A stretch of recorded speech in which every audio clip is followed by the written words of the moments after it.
another thing that you mentioned that's also interesting to me is the gym side, and that like you were into bodybuilding and powerlifting, and you were into that for a while. Yeah. Yeah, that's true. And you listen to books while you work out.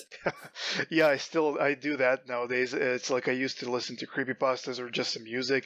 Nowadays I do listen to audiobooks as well, because I sort of think of it as being productive while I'm there.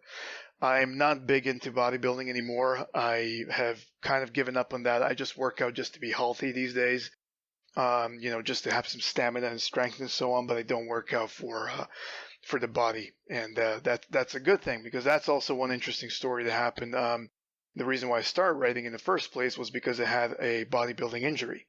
So I'd injured my back doing squats and deadlifts, and I was for a while told that I couldn't do any lifting anymore at all, which was a misconception. This was a wrong thing to say. I can still lift normally nowadays, but back then I didn't know this, and I had like a complete collapse of my identity.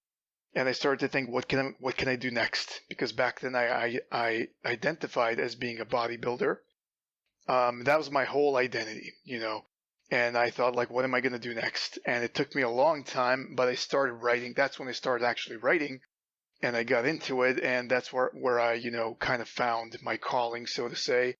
It was sort of a blessing in disguise. I injured my back, but if that hadn't happened, I probably would have just continued lifting weights, and that would be all of it. So, yeah.